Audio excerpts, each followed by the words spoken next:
Okay. So we're going to sort of focus, as we've discussed, on the fitness side and somehow periodize the training around the lockdown situation, which presents its own challenges. And I'm going to sort of share some ideas about how we can do that. But what's going to underpin that, I'm going to just share the screen, guys. What's going to sort of underpin that, and the key is to that, is going to be how we go about our strategy.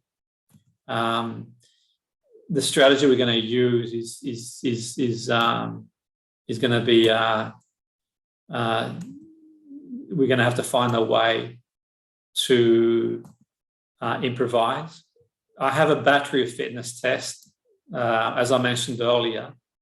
We're not going to be able to cover each test, or I'm not going to be able to demonstrate these tests for you, but there are videos I can point towards YouTube for you that you can go and look and see. But this is one thing I sort of took in consideration with the situation you're in with lockdown. So let's say all things being well, we talked about the season starting March 22. All things being well, lockdown ends, the season starts March 22, say pre-season starts December 21.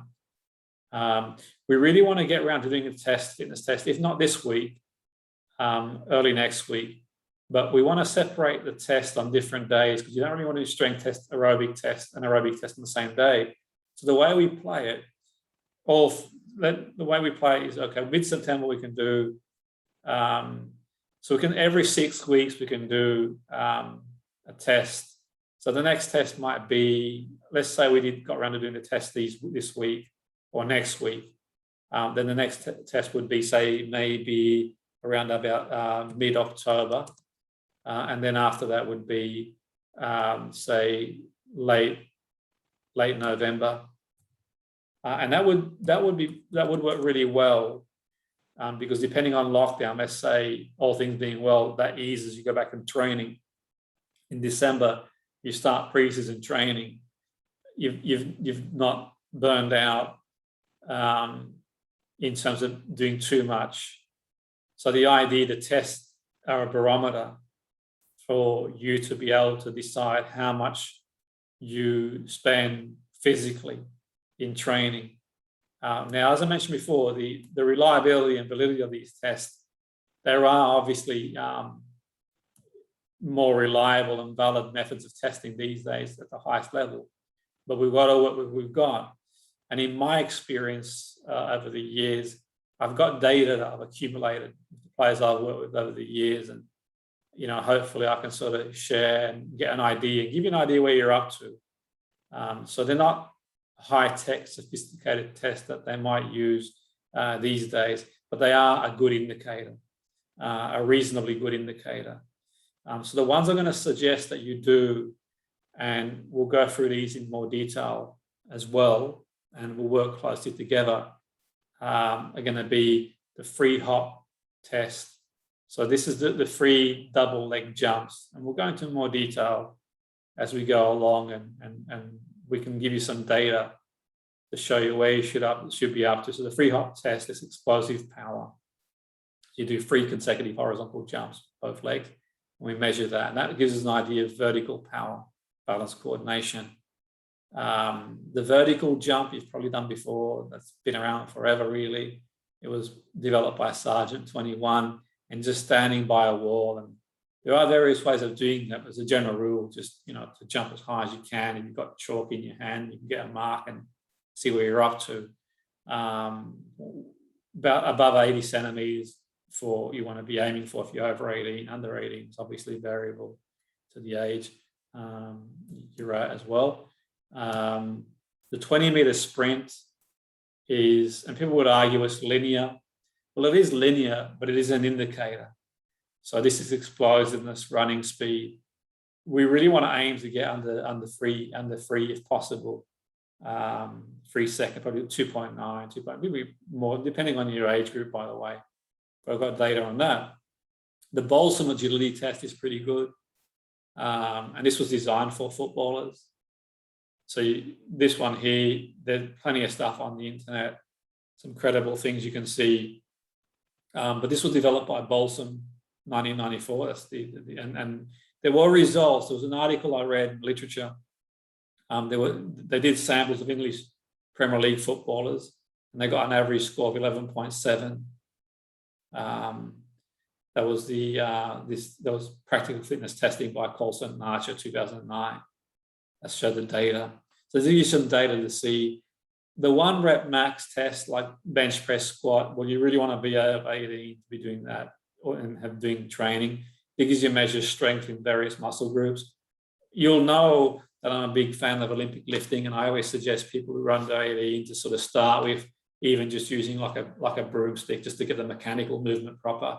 And as you get stronger, just really incrementally increase it as you do to increase the muscle groups, which is sort of key for that. But that gives you an idea, like the bench press 1 rep, what you can get. Obviously, when you're doing that, you'll make sure you're warmed up and you've got a spotter. And I can fully understand not everyone's going to have access to weights in situation with lockdown. As with some of these tests, they might be difficult to implement in certain situations, depending on sort of how much room you've got in the back garden and so on and so forth, how far you are away from the park, what the rules at the time.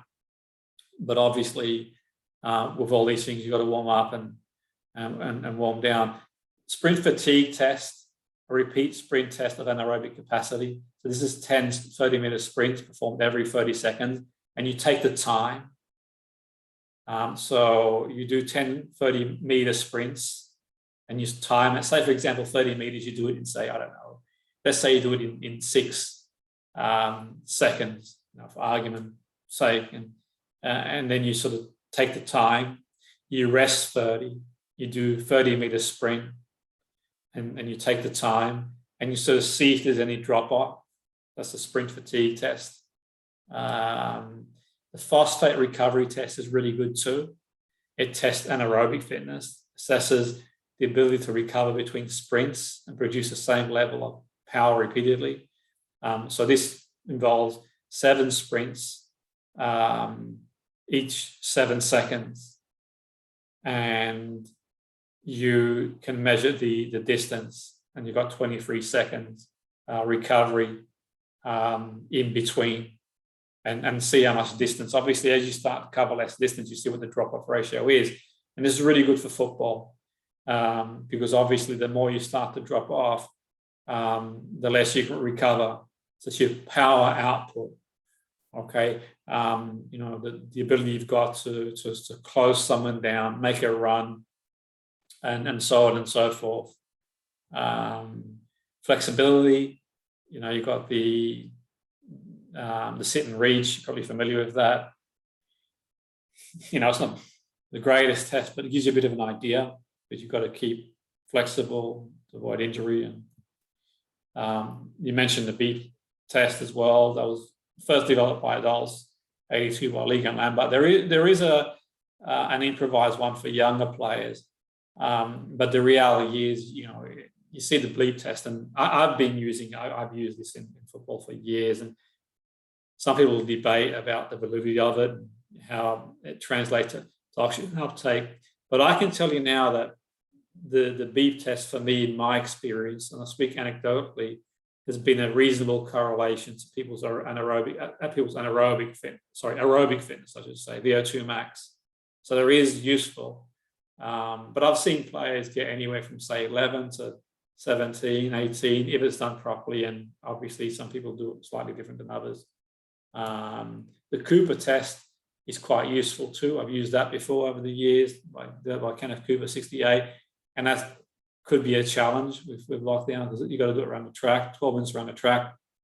But I've seen roughly, you get defenders will get maybe 3,000 meters around track in 12 minutes. Midfielders probably 3.8. Strikers about 3.4. These are rough indicators, and I've sort of kept data of a lot of the players I've worked with over the years, and sort of for the players. Also, the other things to look at, these are for the players that are over 18 and older, and not for the younger players, obviously, but for the older players, who play, then you just want to keep an eye on obviously body fat composition. not get too focused on it as an indicator. You get a reasonable indication these days. You've got scales that back in the day you used to use like clip calipers, but now you can sort of get an idea, and that's sort of quite useful because you can sort of see, because obviously it's easy to fall into habits nutritionally in sort of lockdown, and just keep an eye on that and sort of keep an eye every 6 weeks. I would only do a weigh-in every 6 weeks. And this is not for the younger players, this is for the older players who sort of, you sort of keep an eye on that, because obviously, when you start to play,